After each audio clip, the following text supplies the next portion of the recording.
Telemedicine and telehealth are words we've heard a lot lately. And that's because during the COVID-19 pandemic, when in-person interactions are limited, this kind of technology has taken on all new importance. Fortunately, telehealth and e-learning in the field of global ophthalmology are something Orbis has been developing for decades. Because of this investment, when many of our in-person programs were forced to pause in 2020, we've had an alternative online solution ready. And this has enabled us to continue to provide critical training and care around the world. Today on Sightlines, we're going to take a closer look at CyberSight, Orbis's telehealth and e-learning platform, and the role it's playing during the pandemic. I'm your host, Dr. Hunter Cherwick, Vice President of Clinical Services at Orbis International.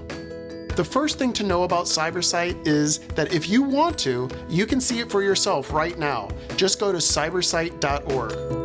What you'll find is an online resource for eye health professionals in low to middle income countries all over the world. It offers structured courses, webinars, live lectures, and surgical demonstrations, which are not for the squeamish, so please view at your own risk and not during lunch. There's also a library full of video presentations, case studies, textbooks, papers, and so much more. All to help doctors, nurses, and others build their skills so that they can provide quality eye care in their own communities and contribute to the fight against global blindness. There's also a feature we call CyberSight Consult, where doctors seeking case consultations or ongoing mentorship can connect with experts. It's that notion of connection that sparked the idea for CyberSight back in the early days of the internet, when a visionary ophthalmologist, who we'll talk with later in the episode, set out to provide continuing support for doctors who had participated in projects with Orbis's Flying Eye Hospital. If you're not familiar with it, the Flying Eye Hospital is Orbis's flagship program, an ophthalmic hospital on board an airplane. It brings expert volunteers to provide hands-on training to local eye health teams. A typical Flying Eye Hospital program would last for a few weeks, so we developed CyberSight to provide a structured mechanism for mentors and mentees to stay in touch and continue the training once the in-person program was over. And since then, the CyberSight platform has grown and evolved. And now with COVID, as I've said, it has taken on all new importance. CyberSight is a bigger story than I can tell by myself, so I sat down virtually with Drs. Dan Neely and Andrea Molinari. Dr. Dan Neely is our senior medical consultant for CyberSight. He's also a professor of pediatric ophthalmology at Indiana University School of Medicine. Dr. Andrea Molinari is a pediatric ophthalmologist and an Orbis volunteer faculty member from Quito, Ecuador. They are both what I call rock stars of CyberSight. Here's our conversation. Maybe you all can talk about what is CyberSight. Maybe Dan, you start, and then Andrea, you talk about how you've used CyberSight as both a mentor and a mentee. So maybe Dan, you'd start? Of course. So, CyberSight at its core was a consultation program. It was for people in low to middle income countries who didn't have mentorship, who didn't have a lot of good training or experience to go on, that they could submit a case for free to an international expert and get mentorship and feedback as to what maybe they should do with that case. Well, that was 1998. Now that's actually become a relatively small percentage of what CyberSight does. Now CyberSight is webinars, teaching platform to give a lecture. I think one of our records here recently was we had 1,300 people from 105 countries simultaneously watching a webinar. So that new teaching platform for us is really what the large majority of CyberSight has become. In addition to like the video library, we're setting new records for video hits. And the thing that I like about Orbis videos in particular is not only are they done by international experts, but they're also all narrated and professionally edited. So you're seeing a definite teaching case. You're not just seeing a show-off case from someone that's been cobbled together. So that's a tremendous resource that we have. And now we also have this growing library of flat-out professional educational material. And our motive for this was a little bit selfish at first, in that we wanted to standardize our programs and what we taught. But we're building up this complete platform of kind of like, what do you need to know to be pediatric ophthalmologist, and what do you need to know to be a glaucoma specialist? What things that you would learn during a year-long fellowship if you had that opportunity. So we're seeing this teleeducation component really outshine the telemedicine component that we offer. And I just think that's incredible. No, I agree. And that record holder who had more than 100 countries watching her webinar is also Dr. Andrea Molinari. So Andrea, maybe you could talk about how you've been on both sides of the telementorship equation. When I started as a mentee. Dr. Halverson, as I told you, I finished my residency program. There was no way I could do a fellowship program at that time. And I'm originally from Argentina, where you have lots of academic activities going on. But when I came to Ecuador, first, I was the only ophthalmologist working exclusively as a pediatric ophthalmology and strabismologist. So I had nobody to consult my cases. My learning was only through my own patients, but I learned from my mistakes. Unfortunately, I had to learn from my mistakes till I met Dr. Halverson. And actually, I met Dr. Halverson through a chat. It's a pediatric ophthalmology chat where we were discussing about missions of doctors coming from the developed world to the not developed world. And the problem we had at that time is that they came with the residents, they performed surgeries, and then they went away, but they didn't work with local doctors. That was the problem. And this is the big difference with Orbis. Orbis works with local doctors, and believe me, that makes a huge difference. So we had the problem that doctors came here, did cataract surgery, glaucoma surgery, did not had any contact with local doctors. They went away, and nobody did the follow-up of the children, and all the cases were destined to a failure because there were no follow-up. So we were discussing this in the chat, and then I sent a message one day and I said, actually, what we need here in the developing world is not doctors coming to us and making our surgeries, is doctors coming to us and teach us how to perform the procedures and be next to us to do those. And that's when Dr. Halverson contacted me. Well, and he said, you see, that's what Orbis is about. And that's what CyberSight looks into contacting local doctors in the developing world and helping them to achieve that knowledge to perform their job better and easier. And imagine, I was thrilled when I got to know about that, because I said, well, that's my opportunity to keep training myself. At that time, I didn't have the means to travel too often to go to meetings. And this opportunity was a fantastic opportunity to me. I always say I did my fellowship training, I did an internet fellowship training with Dr. Halverson because I consulted with him over 100 cases in a period of maybe 10 years. He gave me my first digital camera with which I could take the pictures of my patients and send them to him. And it was fantastic. And then I also started traveling. I did a very fast change from mentee to mentor, and also, Dan, going to missions, you go as a mentor, but you always learn something in each mission. So the training continues. So I'm very happy. Definitely, CyberSight changed my professional life. Orbis has always been about connecting the patients to providers who can help, to connecting doctors who want more training. Maybe you can talk about the personal connections and your experience with that at Orbis and through CyberSight. Maybe we'll start with you, Andrea. Well, personal connections are so important, and I could sense this or experience this with my first connection with my mentor, Dr. Halverson.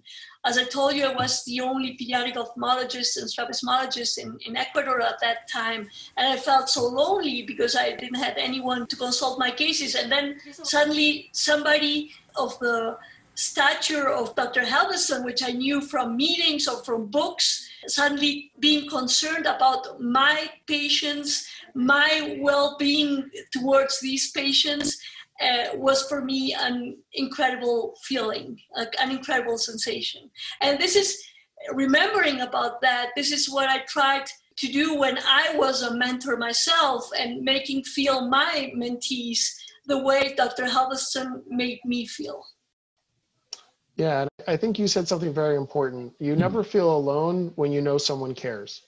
That's right. Even if they're 3,000 miles away, at least someone cares that yeah, my patients do well, that I'm learning this, or someone remembered my birthday or something like that. It is funny now how you can connect with someone that you've never met, and they can be that you've never met in person, and you can quickly become friends now. Yeah, and Hunter, you cannot imagine when you are in front of a very difficult case, the patient is desperate and you don't know how to start with this case, and you feel so lonely, and you know somebody somewhere is going to help you with that. It's such a relief.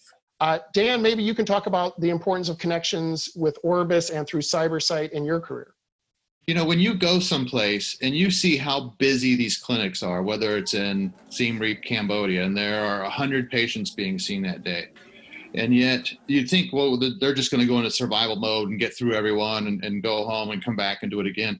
But you see people who are willing to do that kind of volume and then sit down at night and send in a consult or read a chapter or do a course on CyberSight. They're willing to do that on top of what they just did all day long. And like Andrea, being a self-motivated learner, you know, she made herself.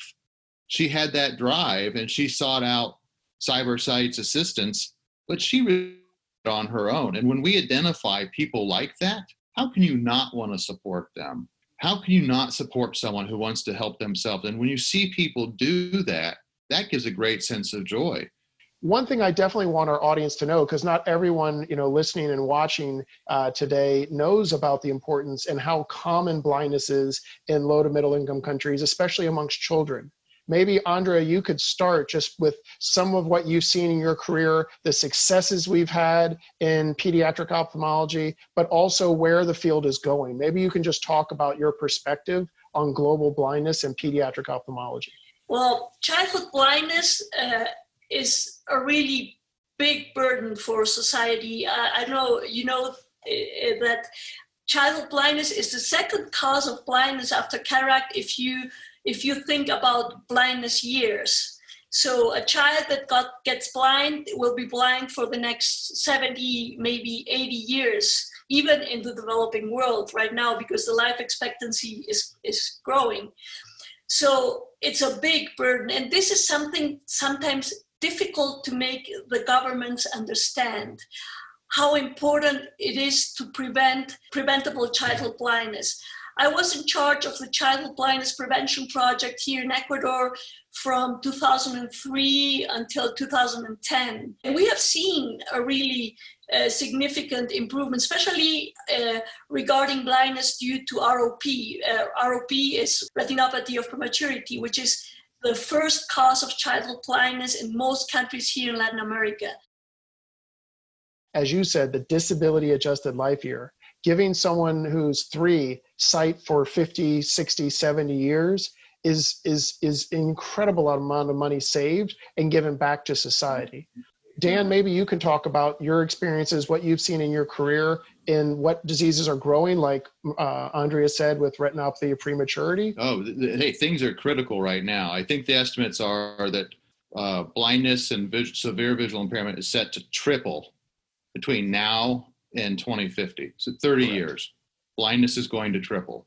Well, why is that? I mean, in a lot of ways, the developing world is a victim of its own success.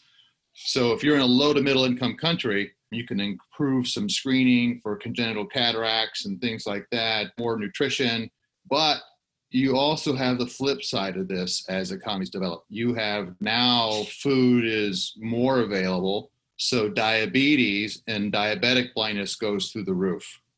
And you have people living longer, so cataract disease becomes more prevalent. You have babies that are surviving at younger and younger ages because the neonatology system is improved. But now those younger babies are going blind from retinopathy of prematurity. So you're trading one set of problems for new problems that are a result of your advancement. Plus, you add on all the just increased population that we have and increased survival. And now you've got an ophthalmic emergency where blindness is tripling. Well, how are we going to deal with that? Again, this kind of comes back to how can CyberSight help us, Orbis and the ophthalmic community, scale up to meet this challenge? And we can't have 3 flying eye hospitals, and we probably can't deploy 3 times as many teaching technologists, but from a digital standpoint, we can scale that up infinitely and easily and at low cost. So I think this is what's pointing out that what we're doing, the digital platform, telehealth and teleeducation, is so critical because we have to meet this burdening crisis. And if we can teach one person who can teach 10 people, who can teach another 10 people, that's how we scale up to meet this crisis. Certainly CyberSight is something that has had particular relevance during COVID. And maybe you all can talk about how telemedicine has been impacting your practices or what you've seen during the COVID crisis. Well, I'm a program director of the fellowship program in pediatric ophthalmology and strabismus in Ecuador.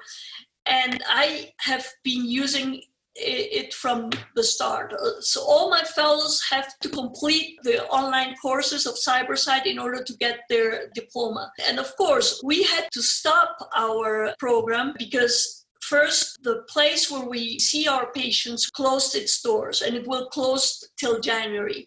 So there was no way that we could continue. And also my fellow was called to the hospital to see, and she's now attending COVID patients because there are so few doctors that they called also training physicians from other subspecialties.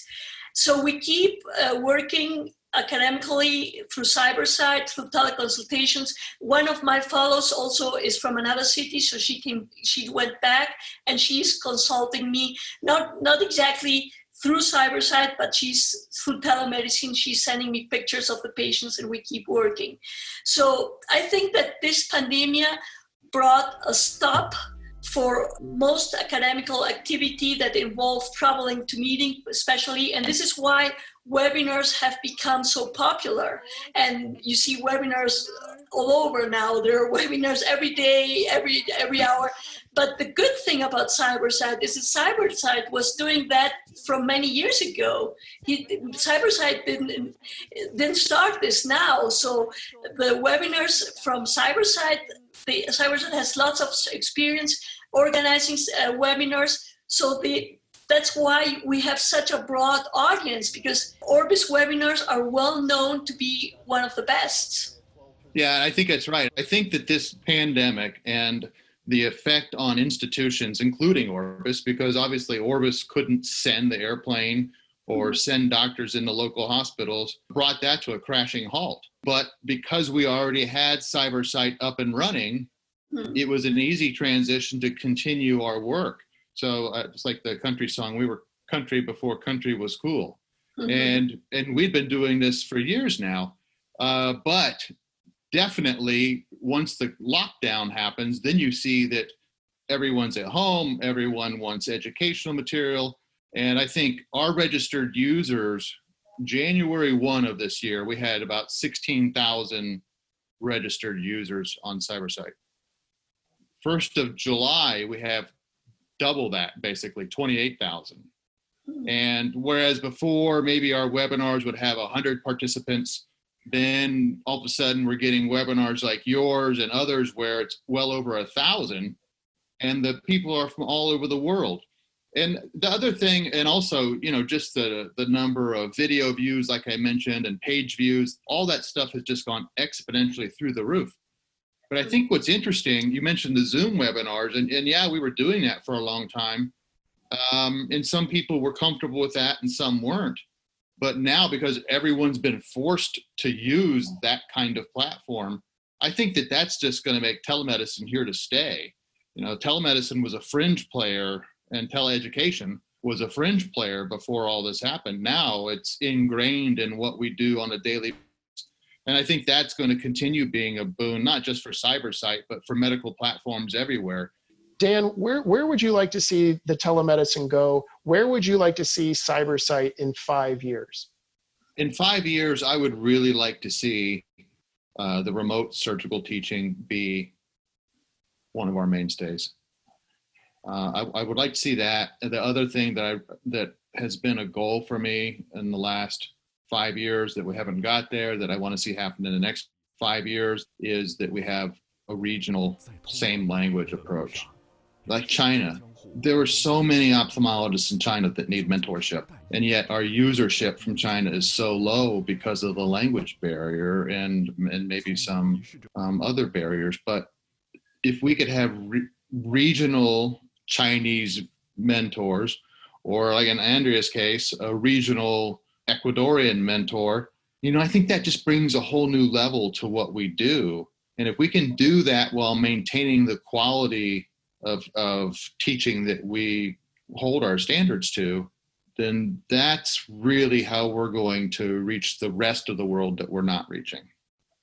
And Andrea, obviously you're someone who's seen the entire evolution of CyberSight from first meeting Dr. Hevelston and submitting cases on floppy disk to now giving a live webinar with other people from India to 102 countries. Where would you like to see CyberSight and Orbis? So both CyberSight and Orbis, where would you like to see us focusing our efforts, especially in pediatric ophthalmology, over the next 5 years? I agree with him that language is such a big barrier. And if we can have mentors from all over the world, because if I could become a mentor coming from a developing country, we can get many other mentors from developing countries that might not have a formal training, but that are really interested in that are good and are interested in becoming mentors. So we can get mentors from all over the world who speaks different languages. I think this what he pointed out is very important. Well, again, I just want to thank you both. I know you all are extremely busy. You have so many pressures and demands on you academically, professionally, and especially now with COVID. So just thank you so much for taking the time to talk about your careers, your perspectives on global ophthalmology, and your history with Orbis. So from me to you, thank you very, very much. Thank you, Hunter. It was a pleasure being with both of you here. Thank you also. Thank you both. Always a pleasure. That was Dr. Dan Neely joining us from Indiana and Dr. Andrea Molinari zooming in from Ecuador.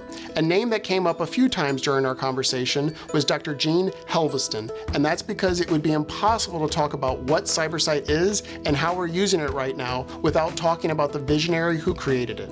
I had the pleasure of talking with Dr. Helveston over the summer. Here's just part of our fascinating conversation. Well, Gene, thank you so much for joining us here at Sightlines. Obviously, you've been a huge legend at Orbis. You're a pioneer in pediatric ophthalmology, as well as telemedicine as the founder of CyberSight. I just really wanted to start this by thanking you. They say you should never meet your heroes, but always thank your mentors. So I definitely want to start this segment by first saying thank you, not just for what you've done for me, but what you've done for Orbis and global ophthalmology. Do you remember when we first met? Do you remember the first time we picked up the phone, or when I flew out to Indiana to meet you? I remember that very well. You were a young whippersnapper, and you came highly recommended and highly touted. And when I met you, you met and exceeded all of those expectations. And it was a lot of fun to get to know you, and it was even better to have you come aboard and do all the good things that you've done for Orbis and continue to do. So yeah, it was pretty good. It was pretty funny. I was still in my residency training, and I flew to meet Dr. Hevelston and joined my co-ophthalmologist or colleague, James Lehman. And to this day, we remain friends, and his son is my godson. And you sat us down and said, tell me what you know about telemedicine and tell me what you know about simulation. And we did not cover either of those topics in med school or residency. And within the first 30 minutes, you had James on the laptop working on CyberSight, our telemedicine platform, which we're going to talk about more and more today. And you sat me down on the simulator, and we were doing more technology with you than we had been doing in our respective programs. So obviously you introduced me to two very important fields that have carried on and grown within Orbis today, both simulation and the CyberSight telemedicine distance learning. I would have to say that you were both apt pupils and did a great job. And I can tell you at that stage, for my own self with simulation and CyberSight, I was still learning too. So we were all learning together. Wasn't anybody very far ahead. Well, no one has, it's kind of one of my favorite quotes. The Wright brothers didn't have pilot's licenses. Nobody had a lot of experience with something new, and it takes a bold innovator like you to not only see the vision, but then drive it into the field. And what was most exciting was taking that technology to places where they had never even seen some of the internet or digital photography that you were kind of bringing out to the field on Orbis programs. And certainly I remember you joined us in Libya. When the plane first touched down in Libya, you came and did an entire week of teaching in the OR, but then also with telemedicine in the clinic, teaching people how to upload and take digital pictures. Maybe you can talk a little bit about how you got started with CyberSight and kind of how that evolved into becoming the cornerstone of your career in technology. Well, I began to dabble with telemedicine in the 80s. I don't know why, it just interests me. And I used it in some clinical applications, not for anything other than to learn how to do it. Then I picked up a book written about the history of telemedicine, and I found out that it basically had its start in about 1967 at Logan Airport, connecting the airport with Massachusetts General Hospital.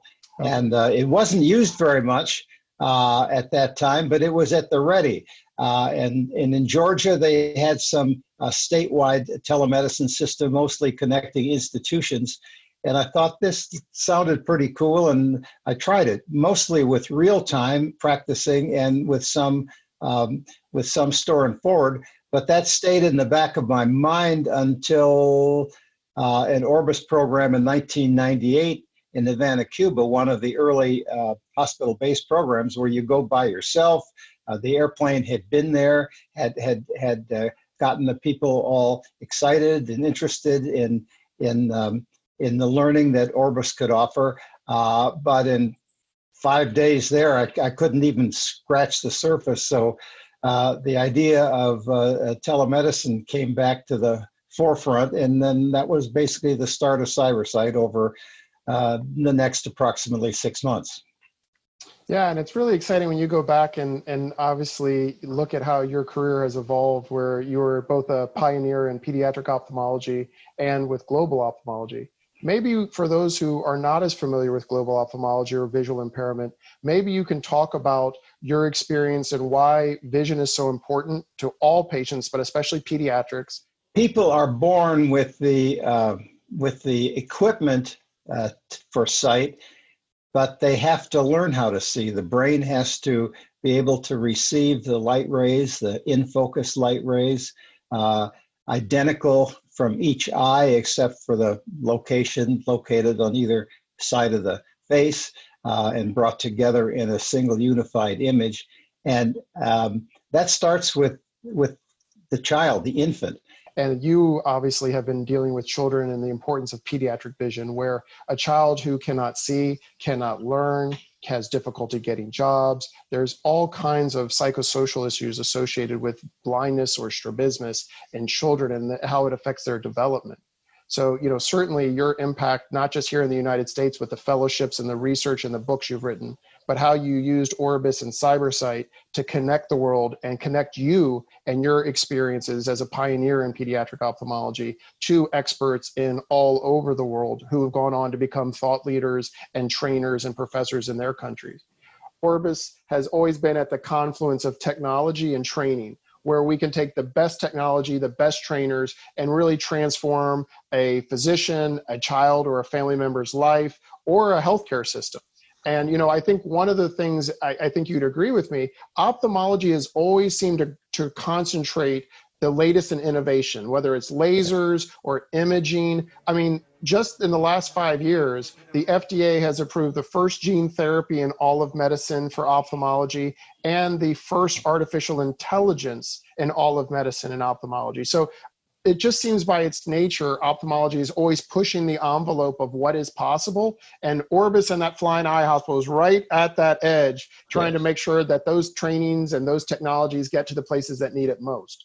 Yes. You know, Gene, I obviously want to start talking about CyberSight. Maybe you can talk about how you not only continued your career in clinical medicine, but used technology to be a force multiplier so that you could have even a larger training legacy online through the internet and digital photography. Well, Hunter, it started in 1998 in Havana, Cuba. I was asked to go on a hospital-based program for a week in Havana to the Raymond Pando Farrar Eye Hospital, which was the premier hospital of its kind in Cuba. And I went and I met some very eager and enthusiastic young ophthalmologists, and we embarked on a what I hoped would be a very fruitful week. It turned out that from some equipment shortages and some safety factors, that fulfilling the operative schedule was not going to be, in my opinion, in the patient's best interest. So I said I would come back in 10 days, and I would bring some instruments with me, and we would complete the operative schedule and sort of touch bases on a few other things. I did, and I was feeling pretty good about myself and that things had worked out. But I said, there's a lot more that we can do, even with this 2 sessions. And I said, let's figure out a way to keep in communication with the internet and email and with digital photography. So I came back for a 3rd visit and brought cameras and a computer and a printer and so forth, and some medicines. And we learned together how we would take the appropriate pictures to capture the physical findings of the patient, and then set up a data collection sheet. And we practiced this and sent a few emails back and forth. And I said, well, okay, I'm going back to Indianapolis and I want to have you send me patients. They did several a week. And I sent back my advice and recommendations, and then they would send back the results. So we had the back and forth going between Havana and Indianapolis. It was quite successful. But I said, be careful and don't actually do things to the patients. Just observe what's going on, and I'll come back again and re-examine the patients personally. And so I said, let's go ahead and function as though this were a legitimate consultation, and you can do what I recommend and tell me how things turned out. This continued for 10 years. In the meantime, I was contacted by doctors in Bucharest, Romania, and I visited there and set up a similar program. And then Orbis said, let's try this telemedicine, we called it at the time, in a program in Dominican Republic. And so I went there in the fall of 2002, and we had a very successful time there. And I worked with 2 doctors there for most of the last 10 years that I was with Orbis. And by the fall of 2002, CyberSight was an Orbis program, and it was being incorporated into our teaching. You saw the opportunity with internet, cell phones, and digital photography to connect patients and connect their doctors to a global network. And I'm sure when you first went to Cuba on that hospital-based training by yourself on an Orbis program, you never thought that you'd have over 30,000 consults today. 25,000 learners are actively using CyberSight for the books, the courses, the lectures, the videos, the questions, all the things you started. The snowball effect has just been incredible. And so you're right. I go to countries now, and the pediatric, especially the pediatric professors, they said, yes, my first teacher was Dr. Hevelston. I haven't met him, or I only met him once, but we've managed hundreds of patients together. Like Margarita Barnoya, I was just speaking to her the other day. She's in Guatemala. She is now the preeminent pediatric ophthalmologist in her country. And she used CyberSight to manage retinoblastoma, a disease that is a pediatric cancer that affects the eye. and you created a link that put those children and those doctors to St. Jude's Hospital and Hospital for Sick Children in Toronto. Yeah. I mean, this is just an incredible thing that you've created. What makes you most excited about what you've done and the people that you've trained? What really sticks out for you about CyberSight? It's what you just said.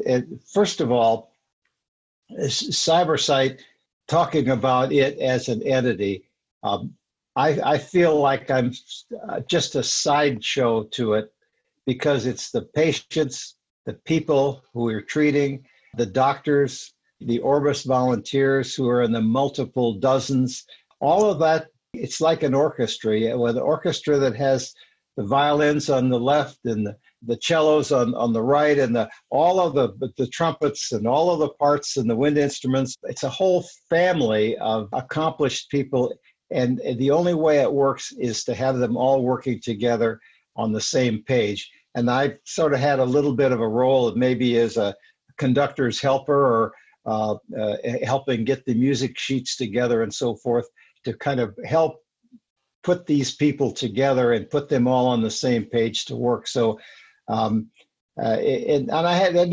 was a lot of people who worked in the background. Farouk Urgay, who was started off as a research fellow, was extremely helpful to me in the beginning of putting things together. Just the mechanical part, just having a young guy at your shoulder who was more computer literate in those days. Linda Smallwood, who was just right at the right hand at the right time for everything. She kept me on course in all aspects of it. And there are many other people, people from Clarity in Canada who put the website together, and the Canadian International Development Association, and the Von Bryson family who provided the cash infusion in the beginning when it was really necessary to have somebody to say, well, we think this is worthwhile and we're going to support it, and we don't want anything from it except hopefully that it's successful and it works. All this stuff went together, and it was basically a thing. The world was ready for it to happen. And I was very lucky to be there right at the time when it was going to happen anyway. And I had the opportunity to pick up some pieces and put them together, and it worked. So it was a team effort, and the story doesn't end here. I think this is ongoing. I think it's going to become more a part of healthcare delivery and doctor training as time goes on, because like you mentioned on the other technical aspects, we keep learning new things, and this is not the end. It's more the beginning or the continuation than anything. Yes, I definitely think some of the best chapters for CyberSight have yet to be written. And right now we're obviously in a very difficult time with COVID.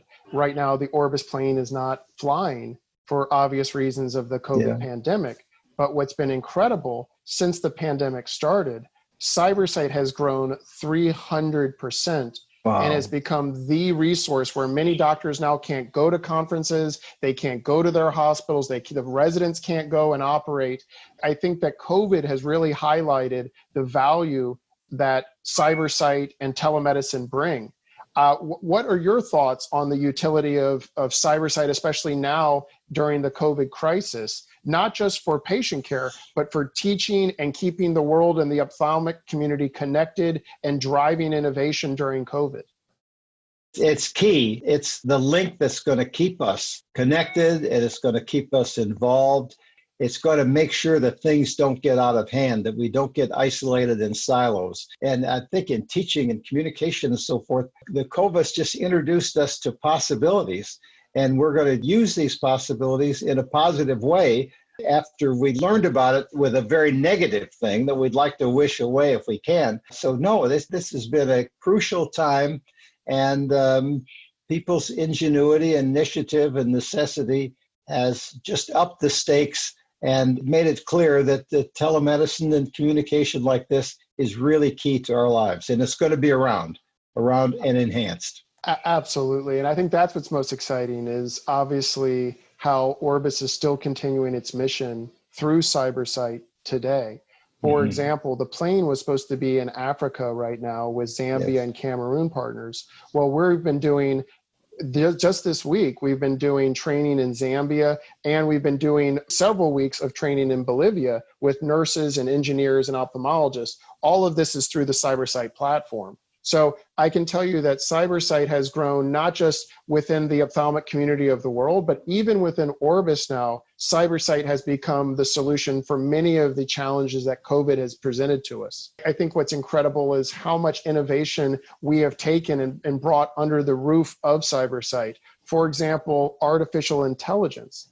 I believe we're the only healthcare organization in the world that has democratized AI, where any eye doctor in the world can use our AI platform to validate and see patients, but we're not doing it to diagnose the patients as much as machine mentor them or use artificial intelligence to show the learning doctor how the computer made the diagnosis. And then our human mentor gets on and goes through the consult and discusses it with the doctor. When you first were in Cuba with your digital camera and your printers, did you ever think we'd be talking about CyberSight bringing AI to the world? No.